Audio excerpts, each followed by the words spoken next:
Nossa conversa é com Marisa Pomilio, ela que é a superintendente da ATEAL. Primeiro, o que quer dizer ATEAL? Associação Terapêutica de Estimulação Auditiva e Linguagem. Bom, a Marisa é a primeira fonoaudióloga de Jundiaí, uma profissão que na sua época, você se formou em 1973, né? Sua época era novidade, né, fonoaudiólogo. Aí você foi ter sua clínica e tal, e surgiu a ideia da ATEAL. Como é que surgiu isso? Na época, na clínica, nós tínhamos bastante pacientes em que vinham com uma queixa de perda auditiva e que não podiam pagar um tratamento. E eu recebi alguns pais e algumas pessoas em que estavam em entidades em que não trabalhavam a habilidade deles para uma vida normal.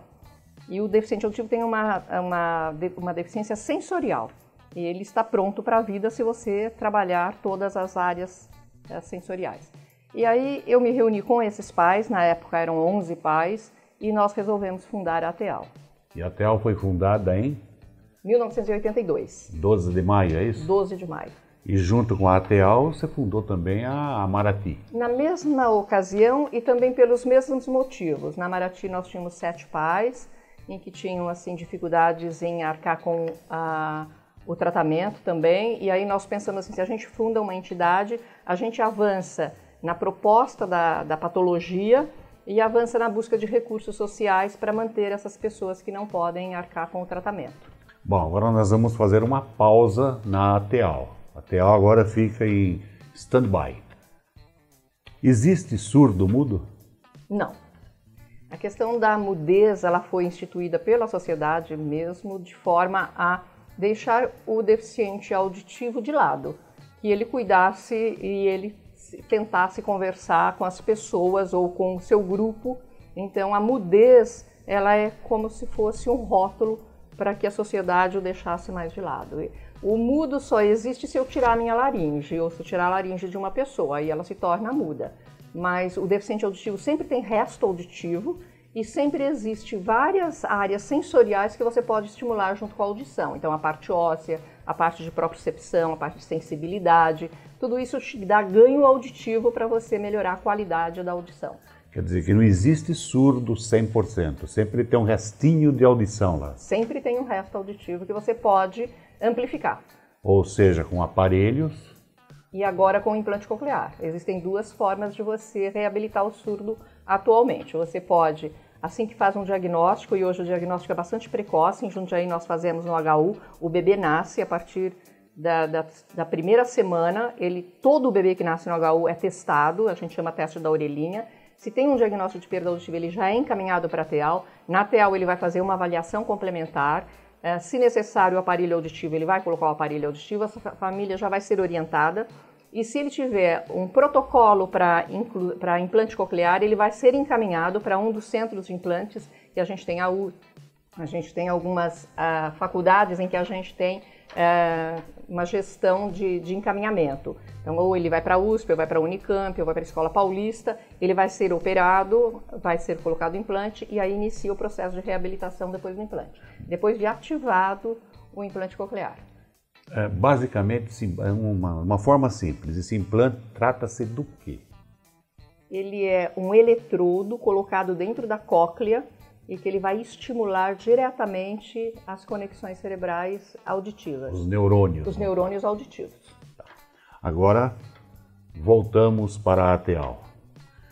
Você, quando fundou a ATEAL, não havia tanta coisa disponível, informação disponível sobre tratamento, sobre formas de recuperação, tal, porque o surdo, ele era isolado, né? Ele, se quisesse, fizesse sinal para outro surdo entender. Você fez cursos aí num monte de lugares. E num deles você passou um dia na cadeia, é verdade? Eu fiz uma viagem para a Iugoslávia para fazer uma especialização na área da deficiência auditiva e o Brasil não tinha relações comerciais com a Iugoslávia e nessa ocasião, quando eu cheguei lá para que eu pudesse explicar por que eu estava naquele país e por onde eu iria ficar, O que eu iria consumir de energia elétrica, o que eu iria consumir realmente de alimentação. Para terem uma ideia, até as filas de alimentação eu tinha que ter um cadastro pessoal para poder me alimentar naquele local. Então eu fui para a cadeia para ficar lá até eles me atenderem e eu explicar que eu tinha uma autorização da escola, embora eu não tinha autorização do consulado nosso e nem do consulado da Iugoslávia, eu tinha uma autorização da escola para permanecer lá. E aí eu acabei ficando e fazendo o curso e ficando encantada realmente com a reabilitação dos surdos na metodologia verbotonal. Só para os mais novos que não sabem, né? A antiga Iugoslávia era um regime comunista bravo. Exato. E havia um monte de problemas, mas em termos de medicina eles estavam melhores do que o Brasil. Então, eles tinham um suporte da Inglaterra. Inclusive, na área de afasia, eu fiquei num hospital, que era um hospital em Maribor, um hospital subterrâneo. A gente até transitava de bicicleta entre as várias áreas da reabilitação e da cirurgia, mas era um hospital mantido pela Inglaterra para pesquisar os hemisférios cerebrais e como é que era a estimulação a partir, por exemplo, de perder meio cérebro ou de pessoas sem cérebro, como é que eles iriam falar ou desenvolver as suas habilidades sensoriais. Bom, você estudou, procurou saber, hoje há mais coisas disponíveis, né? E a ATEAL oferece tudo isso? A ATEAL é um centro de referência, nós temos uma equipe profissional muito competente, nós temos profissionais com especialização em várias áreas, né? E a gente trabalha sempre com o que tem de melhor para poder oferecer para toda a população. Não é assim, eu posso pagar e eu sou atendido, não. Nós queremos que todos usufruam de toda a inovação e tecnologia existente para poder melhorar a qualidade de vida do deficiente auditivo. Quer dizer que se alguém tiver uma criança em casa com deficiência auditiva, que normalmente é o professor que percebe, não é nem a mãe, né? Ele é encaminhado para a ATEAL e isso não tem custo. Se ele vier encaminhado pela Unidade Básica de Saúde ou pela Secretaria de Saúde da cidade dele, que nós atendemos 18 municípios ao redor de Jundiaí, do DF7. Mais Jundiaí. E mais Jundiaí, então são 19 municípios. Se essa queixa vem de uma dessas cidades, através da secretaria, ele não tem custo nenhum, nem o aparelho, nem a orientação, a reabilitação dessa criança, ele é custeado pelo SUS. Nós temos um convênio com o SUS que dá direito a Jundiaí e 18 municípios. Bom, a ATEAL atende mais ou menos quantas pessoas por mês? 3.200, 3.700 pessoas, mais ou menos. A sacolinha lá que a gente colocou de cola dá 3.850. 3.850 pessoas. E em 2018 entregou quantos aparelhos? 2.840 ou 2.850 aparelhos, por aí. De graça? De graça, gratuitamente. Esses aparelhos vieram através do SUS e 1.200 deles através da Fundação Stark, uma parceria que nós fizemos com a Fundação Stark, e durante 6 meses nós fizemos um trabalho juntos e eles vieram com os aparelhos. Eles não doaram dinheiro, eles doaram o aparelho. Nós fizemos a moldagem, a Secretaria de Saúde esteve junto com a gente, então todas as pessoas que ganharam o aparelho fizeram audiometria, uma série de exames através do convênio SUS e aí eles estavam aptos a ganhar o aparelho. A Fundação Stark veio, foi um dia no Parque da Uva e nós fizemos a entrega para todas as pessoas. Foi um dia muito emocionante, realmente.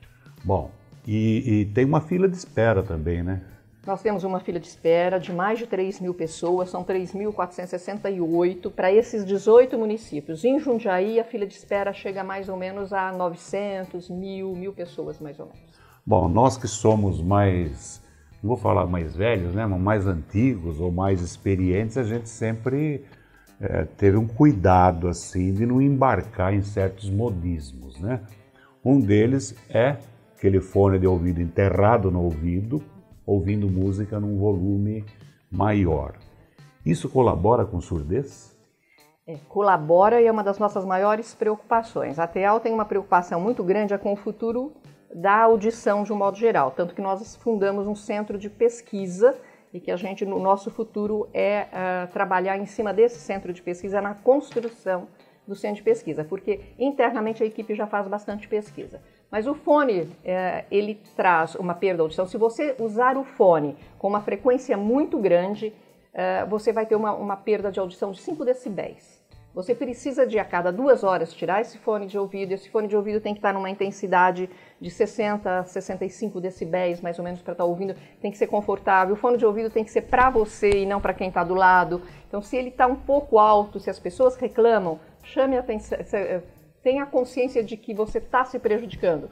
Você não está prejudicando só o outro. É igual fumar, né? A gente fala, a gente fuma do outro, mas o maior prejudicado é quem está fumando. O fone de ouvido é a mesma coisa. Você coloca um fone de ouvido, se você fica com ele um tempo grande, você vai ter uma perda da audição. E aí o que nos preocupa é o seguinte, as pessoas acima de 60 anos, 30% da população ensurdece. Né? E aí esse 30% de população, que é o maior volume das pessoas que estão esperando por um aparelho auditivo, são pessoas com mais de 60 anos. As crianças têm imediatamente uma resposta ao problema delas. E nós temos uma fila de espera grande, que são as pessoas acima de 60 anos. O que acontece com a pessoa acima de 60 anos? Essa idade... Ela já tem a degeneração natural do organismo. E aí, pelo fone de ouvido, isso já está... Essa idade está chegando ali por volta de 50, 55. As pessoas já estão ficando surdas mais novas. Precocemente. Né? Precocemente. São surdos precoces. E aí, essas pessoas se isolam um pouco da sociedade, porque ela não está ouvindo, ela não está acompanhando o contexto, um diálogo, ela pode ver uma televisão, mas não acompanhar o diálogo na televisão. Quando a fala é unilateral ou quando a fala é direta, ela consegue ter melhor resultado. Mas quando a fala está num diálogo, ela perde muito. Então, o que ela faz? Ela deixa de ouvir televisão, ela deixa de ouvir rádio, ela deixa de sair. Então, ele vai se isolando. Então, o surdo entra em depressões. A pessoa o idoso surdo entra em depressão e fica muito mais isolado do que as outras pessoas em atividade. Então, é muito importante a conservação dessa audição e buscar o aparelho de amplificação sonora. Eu sou uma idosa que usa o aparelho. Opa! Eu já tenho uma certa idade, quer dizer, a idade chega para todos nós, e eu uso o aparelho. Eu tenho uma perda auditiva, eu uso nos 2 ouvidos, e tenho uma melhora na minha qualidade de vida. Mas eu poderia ser uma surda que não aceitasse, né? E aí, nesse sentido, eu vou me isolando e vou... Você vai criando outros problemas. Eu vou criando outros problemas para mim mesmo, porque eu vou me isolando, vou achando que eu não entendo aquela conversa. Então, isso é um agravante para quem é idoso. E para quem é jovem, a gente tem assim, o diagnóstico de jovens com 40 anos, com 35 anos, já com zumbido, porque o fone de ouvido, como você tinha dito, que ele pode ensurdecer, mas o mais grave dele é a vibração. A vibração em que fica direto na área óssea, ela vai dar uma ressonância e você vai ficar com um certo zumbido. Ela pode causar um certo zumbido. E esse zumbido causa um desconforto maior do que a própria perda auditiva. Então, a reclamação das pessoas, muitas vezes, é o zumbido, é o chiado, algumas coisas nesse sentido. Bom, nós também, além do fone de ouvido, é um caso, mas nós também vivemos num ambiente barulhento, né? Em geral. Esse ambiente restaurante, nós estávamos conversando, você me falou que na Europa o pessoal civilizado, né, almoça, janta, pianinho, né? Mas tem ambientes mais silenciosos, né? A consciência, né? E eu acho que... E aí falta realmente uma divulgação, informação para as pessoas, a exigência realmente de você ter ambientes mais silenciosos. Isso é muito importante. Porque isso é uma crítica minha, né? A gente vai num lugar, música ao vivo. O músico quer atenção. Ele não está tocando pelo cachê, que normalmente é uma merreca. Ele quer atenção. O povo conversa, ele aumenta o volume. Aí o povo aumenta o volume também, ele aumenta mais um pouco. Bom, mas isso é uma questão de cultura, né? Agora uma coisa... Os italianos falam alto, né? Os italianos falam na rua, falam alto. Mas agora eu descobri, né? Eu também tenho origem italiana. Então a gente diminui o volume, porque metade a gente fala com a mão e a outra metade com a boca. E falar com a mão era onde a gente vai entrar. Nós temos aí a linguagem brasileira de sinais, a Libras. E isso ajuda, lógico, mas também não isola um pouco? As duas coisas. A gente tem que pensar de que para aquele que precisa da Libras e que só sabe se comunicar com a Libras, ela inclui, né? Ela faz um processo de inclusão. Mas se ele ficar só num ambiente de surdos e só falando com quem faz Libras, ele fica isolado também. A ciência mostra em que é possível o surdo falar e que a metodologia da Libras, que é uma metodologia pedagógica, ela favorece essa inclusão social e favorece o desenvolvimento dessa linguagem, tanto para a escrita, como para a sociabilidade, como para o mercado de trabalho, mas fica restrito realmente ao outro também aprender para poder entender, né? Existe a lei de inclusão, né? Existe uma legislação sobre inclusão em que fala que todos os ambientes públicos deveriam ter acesso à linguagem em Libras. É uma coisa que eu acho que agora, com o futuro presidente e a esposa dele, em que está bastante voltada para Libras, a gente pode efetivar isso nas escolas, nas faculdades, nos órgãos públicos. Eu acho que vem aí um novo... E daria para integrar também. Dá para integrar. O surdo pode falar. Então, a gente precisa saber... Você tem um exemplo. Você me falou de uma moça que era surda e ela hoje dá aula. A Sueli Ramalho é um exemplo de surdos, que ela é filha de surdos, pais surdos, irmão é surdo, a família toda é surda. E ela também ela usa Libras com muita facilidade, que é a primeira língua dela e da família toda, e ela aprendeu a partir dos 16 ou 17 anos, ela se apaixona e esse namorado dela fala que vai ensiná-la a falar e ela começa a trabalhar essa comunicação. Ela tem uma linguagem fantástica e hoje ela fala mais de um idioma e fala com clareza, né? Então, assim, mostra que como a fala é aprendida, a audição é aprendida, é uma questão realmente de você acreditar e ensinar e fazer com que aconteça. Porque lá na Iugoslávia, o que eu vi muito era o seguinte, as crianças chegavam com uma atividade em que ela tem que desenvolver, por exemplo, você tem que aprender 10 palavras por semana.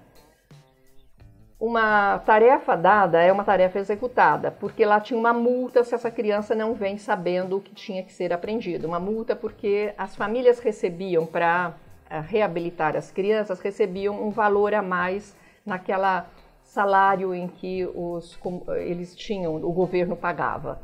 E aí esse salário ajudava bastante. Era uma espécie de Bolsa Família. Isso. Aí qualquer desconto disto era prejudicial para a família. Então, quando a criança vinha com o dever, obrigatoriamente ela tinha que estar com o vocabulário aprendido. Então, as crianças lá falavam com facilidade, falavam todas normalmente. O ambiente que eu mais vi uma fala normal foi lá. Aqui, se você der 10 palavras para uma criança aprender, a mãe vai para casa e volta e fala, ai, não deu tempo de fazer, não fiz. E isso soma, quer dizer, somando é o prejuízo da criança, você vai somando o prejuízo, porque as células nervosas e as células ciliadas e cerebrais, elas têm um tempo bom para ser desenvolvido. Até os 6 anos é uma idade em que você tem bastante potencial para criar as janelas, tanto auditivas como de memorização de sonoridade e como conceitos, né, da palavra, que é o conceito de bola, de boi, de vaca, quer dizer, você formar um vocabulário grande para você começar a construir frases e oralizar. Então, é um treinamento. Então, a audição é aprendida, a fala é aprendida e a gente sabe que é uma questão de cultura, de ensinamento e de persistência, se você quiser que fale. E dar esse trabalho para uma mãe logo no horário da novela. É tortura, né? Não pode. Marisa, para a gente encerrar, a ATEAL vive do quê? Ela não é uma entidade que vive pedindo dinheiro, passando pires, enchendo o saco para o pessoal dar dinheiro. E além do que ela tem um trabalho reconhecido nacionalmente. Mas ela vive do quê? Ela vive de dinheiro. Sim, mas o dinheiro chega, não é na base da esmola, né? Ele chega através, porque nós temos 86 funcionários contratados, né? Uma equipe altamente qualificada na área da fonoaudiologia, da otorrino, nós temos psicólogos e tal. Mas ele chega através dos convênios que nós temos com a Prefeitura de Jundiaí, nós temos um convênio com a saúde, com a educação. Nós temos vários projetos, né, com a assistência social, nós temos projetos, nós temos também empenhos parlamentares que ajudam na manutenção da instituição Nós temos serviços que a gente presta para a empresa, porque nós fazemos áudio ocupacional em empresas. Nós temos também convênios com outras cidades, então nós temos com Itupeva, com Bragança Paulista, no fornecimento de aparelhos auditivos e de reabilitação. Com Campo Limpo nós temos também, com Várzea também.